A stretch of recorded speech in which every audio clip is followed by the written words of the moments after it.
Define disasters. Disaster అంటే ఏంది? ఏదైనా ఉపద్రవం ఒకేసారి ఎక్కువ మొత్తంలో, పెద్ద మొత్తంలో ఎక్కువ జనాభాను ప్రభావం చూపించేటువంటి ప్రమాదం. ఉదాహరణకి ఫ్లడ్స్ అంటాం, వరదలు, భూకంపాలు, అటువంటి వాటిని ఏమంటాం మనము? డిజాస్టర్ అంటాం.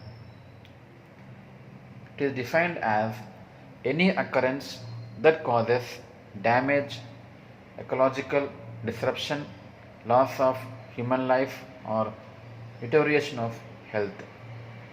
ఇక్కడ ఏం చేస్తుంది? డ్యామేజ్ చేయడం.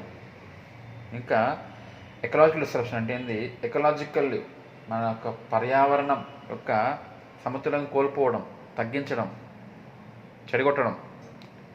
అంటే ఎక్కువ వేడి, ఎక్కువ చలి, ఎక్కువ నీరు అట్లా ఏదైనా కావడం. And loss of human life, ఎక్కువ సంఖ్యలో హ్యూమన్స్ చనిపోవడము లేదా వ్యాధికి గురి కావడం. ఇదంతా జరిగితే ఏమంటాం మనము? డిజాస్టర్ అంటాం. Now list the types of disasters. Disasters యొక్క రకాలు ఏమిటి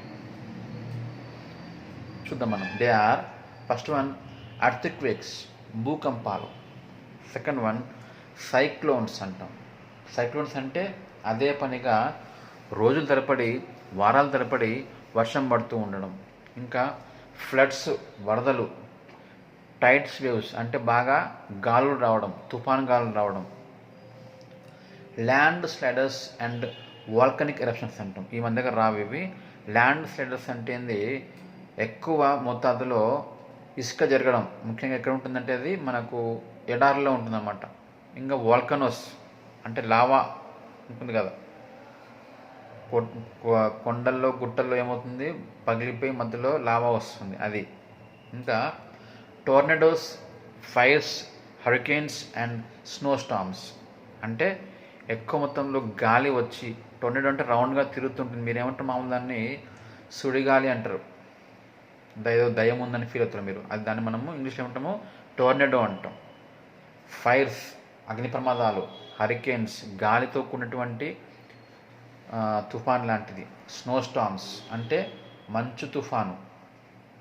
severe air pollution, smog and heat waves ఎక్కువగా వాయు కాలుష్యం కలిగించేటువంటి ఏమంటారు? గాలి, దుమ్ము, ధూళి.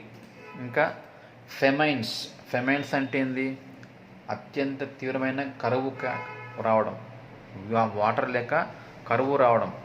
ఎపిడమిక్స్ అంటే పెద్ద మొత్తంలో వ్యాధులు రావడం. ఈ మధ్య వచ్చినటువంటి కరోనా, స్వైన్ ఫ్లూ, చికెన్ గున్యా అటువంటివి. అండ్ బిల్డింగ్ కొలాప్సెస్, పెద్ద మొత్తంలో బిల్డింగ్స్ పడిపోవడం భూకంపాల టైంలో. ఇంకా లాస్ట్ వన్ టాక్సికాలజికల్ కొలాప్స్ అంటే ఏంది? టాక్సికాలజీ సడన్గా ఎక్కువ మొత్తంలో విషవాయువులు అనేవి విడుదలైపోయి ఆ ప్రాంతంలో జనాభా మొత్తాన్ని ఎఫెక్ట్ చేయడం అన్నమాట. ఉదాహరణకి మనకు ఎగ్జాంపుల్ భోపాల్ గ్యాస్ అనేది మనం విన్నాం. కొన్ని వేల మంది చనిపోయిందన్నమాట భోపాల్లో, ఒక కర్మాగారంలో గ్యాస్ లీక్ అయ్యి. ఇంకా న్యూక్లియర్ యాక్సిడెంట్స్ అంటే ఉంటాయి కదా, ఇవి పరిశోధనలు, న్యూక్లియర్ టెస్ట్లు ఉంటాయి కదా, ఆ ప్రాంతంలో కనుక పొరపాటున ప్రమాదాలు అయిపోతే. ఇంకా లాస్ట్ వన్ ఏంది? వార్ఫేర్ అన్నాం. అంటే యుద్ధాలు, ప్రపంచంలో దేశం మధ్యలో యుద్ధాలు. ఇవన్నీ కూడా ఏంటివి? డిజాస్టర్స్ అన్నమాట. రకరకాల disasters.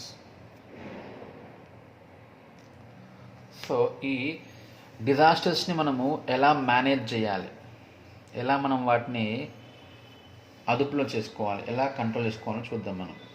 Mainly there are 3 basic aspects of disaster management. అవేవేవి? Disaster response, disaster preparedness, disaster mitigation. ఈ డీటెయిల్ మనం ఒక్కొక్కటి చూద్దాం.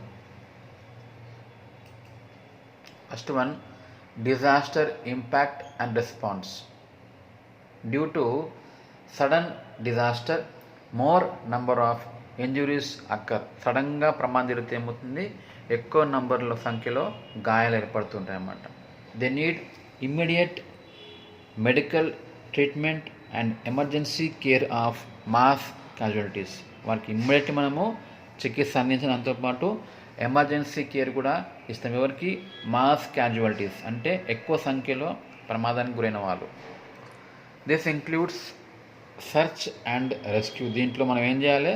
సెర్చ్ అండ్ రెస్క్యూ అంటే గాలింపు చర్యలు చేపట్టడం.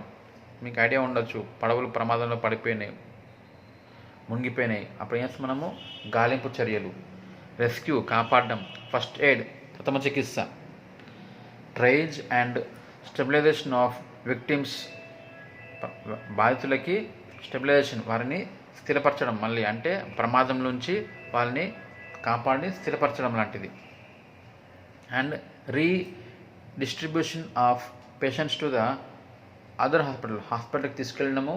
దాంతోపాటు హాస్పిటల్లో కనుక మనకు సరిపోకపోతే కొంతమందిని మనం ఏం చేయాలి? వేరే హాస్పిటల్కి రీడిస్ట్రిబ్యూట్, మళ్ళీ వాళ్ళని తరలిస్తాం. రిలీఫ్ ఫేస్ అంటే ఏంది? ఇది this starts from when help from out side starts to reach the disease. అంటే ఇక్కడ ఏంది? వెలుపల నుంచి, బయట నుంచి రక్షణ చర్యలు అనేవి మనము పెంపొందించేస్తే దాన్ని ఏమంటాం మనము? రిలీఫ్ ఫేస్ అంటాం. నెక్స్ట్ రీహాబిలిటేషన్, పునరావాసం. It is restoration of pre disaster conditions. అంటే ఏంది? డిజాస్టర్ వచ్చే ముందే మనము తీసుకునే చర్యలు. ఉదాహరణకి మనకు ఒక ఐడియా ఉంది, ఒక రోజులో 2 రోజుల్లో తుఫాన్ రాబోతుంది. అప్పుడు ఏం చేస్తాం మనము? లోతట్టు ప్రాంతాల్లో ఉన్న వారిని అందరినీ ఏం చేస్తాం మనము? తరలిస్తాం. ఎక్కడికి? సేఫ్ ప్లేస్ ఉన్న చోటికి తరలించేయడం. దీన్ని ఏమంటాం మనము? Pre disaster restoration. ముందే, డిజాస్టర్ రాకముందే కాపాడుకోవడం. It starts from the first moment of disaster. Disaster వస్తుంది అన్నప్పుడు దానికి ఫస్ట్ మూమెంట్ అప్పుడే మనము స్టార్ట్ చేయాలన్నమాట. ఇట్ ఇంక్లూడ్స్ ఏముండవచ్చు? Water supply, food safety, basic sanitation and personal hygiene. వారికి ఏంది? మంచినీరు ఇవ్వడము, ఆహారం యొక్క శుభ్రత అందించడము, పరిసరాల పరిశుభ్రత, వ్యక్తిగత పరిశుభ్రత, దాంతోపాటు వెక్టార్ కంట్రోల్ అంటే వ్యాధుల్ని మోసుకెళ్ళేటువంటి వాటిని, ముఖ్యంగా ఈగలు, దోమల్ని కంట్రోల్ చేయడం అన్నమాట. నెక్స్ట్ వన్ డిజాస్టర్ ప్రిపేర్నెస్ అంటే ముందే మనం ప్రిపేర్ కావడం. It is to ensure that appropriate systems, procedures and resources are in place to provide prompt effect help to disaster victims. అంటే ఏంది? ఇక్కడ మనకు ముందే కొన్ని సిస్టమ్స్, వ్యవస్థలు ఏర్పరచడం. దేని కొరకు అంటే ముందే డిజాస్టర్కి గురైనటువంటి విక్టిమ్స్కి హెల్ప్ చేయడానికి. ఎటువంటి హెల్ప్ అంటే ప్రాంప్ట్ హెల్ప్, వెంటనే టైంకి హెల్ప్ చేయడానికి మనం ముందే ప్రిపేర్ అయి ఉండాలన్నమాట కొన్ని సిస్టమ్స్ తోటి. దాన్ని మనము డిజాస్టర్ ప్రిపేర్నెస్ అంటాం. నెక్స్ట్ వన్ డిజాస్టర్ మిటిగేషన్ అంటే ఏంది? It prevents hazards from causing emergency or to lessen effects of emergencies. Emergency అంటే అత్యవసర పరిస్థితులు అన్నమాట. సో అటువంటి కండిషన్స్ రాకుండా, లేదా అటువంటి కండిషన్స్ వల్ల వచ్చేటువంటి హజార్డ్స్ అంటే రోగాలు, లేకపోతే తీవ్ర పరిణామాలు అనేవి రాకుండా మనము ప్రివెంట్ చేయుట. దాంట్లో ఏముంటుంది? It includes food mitigation works అంటే సత్వరంగా తగిన టైంకి మనము ఫుడ్ అందించడము, అప్రోప్రియేట్ ల్యాండ్ యూస్ తగిన విధంగా ల్యాండ్ ఉపయోగించడము, ప్లాన్ చేసుకోవడము, ఇంప్రూవ్డ్ బిల్డింగ్ కోడ్స్ అంటే తగిన విధంగా బిల్డింగ్స్ని పటిష్టపరచడము, and also protection of vulnerable population అన్నాం. వల్నరబుల్ పాపులేషన్ అంటే ఏంది?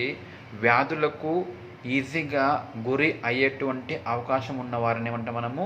Vulnerable population. అంటే ఈజీగా వ్యాధులు సంక్రమించడానికి వచ్చే అవకాశం ఉన్నవారు అన్నమాట. ఉదాహరణకి ఎవరు? చిన్న పిల్లలు, లేదంటే వెరీ ఓల్డ్ పీపుల్. వారికి వ్యాధులు అనేవి ఈజీగా సంక్రమించేటువంటి అవకాశం ఉంటుంది. వారిని కాపాడుకోవడం. ఇదంతా ఏమంటాము? డిజాస్టర్ మిటిగేషన్ అంటాం. నెక్స్ట్ వన్ ఏంది? Personal protection in different types of emergencies. రకరకాల అత్యవసర పరిస్థితుల్లో ఎటువంటి వ్యక్తిగత పరీక్షణ చేయాలనో మనం చూస్తాం ఇక్కడ. Do not use the telephone except only to call for help. అనవసరంగా ఫోన్ వాడకుండా ఓన్లీ హెల్ప్ కొరకు మాత్రమే సెల్ ఫోన్ వాడాలి. ఎందుకంటే అనవసరంగా పనికి మాలడానికి మనం సెల్ ఫోన్ వాడుతూ ఉంటే ఏమవుతుంది, హెల్ప్ కొరకు వాడే టైంలో ఆ సెల్ ఫోన్లోంచి మనకు బ్యాటరీ అయిపోయే అవకాశం ఉంటుందన్నమాట. Listen to the messages by various media. వివిధ రకాలైనటువంటి మీడియా మాధ్యమాలు, అవేం కావచ్చు, ఫోన్లోంచి కావచ్చు, న్యూస్ పేపర్ కావచ్చు, రేడియో కావచ్చు, టీవీ కావచ్చు, వాటి నుంచి మనము అన్ని సమాచారాలని వింటూ ఉండాలన్నమాట. Carry out the official instructions. మనకు అఫీషియల్లీ వచ్చేటటువంటి సూచనలను ఖచ్చితంగా పాటించాలి. Keep always family emergency kit. ప్రతి కుటుంబం ఏం చేయాలి, అత్యవసర పరిస్థితుల్లో ఉపయోగించడానికి ఉన్నటువంటి కిట్ని, దాంట్లో ఏముండవచ్చు, డెటాలు, సావ్లాను, ఫస్ట్ ఎయిడ్ కొరకు ఉన్నటువంటి ఇంజెక్షన్స్, సిరంజెస్, మందులు, ఆయింట్మెంట్లు ఉంటాయి కదా, అవన్నీ ఖచ్చితంగా ఉంచుకొని రెడీగా సిద్ధంగా ఉంచుకోవాలన్నమాట. ఇది డిజాస్టర్ యొక్క మేనేజ్మెంట్ ఆర్ ప్రిపేర్నెస్ అన్నమాట.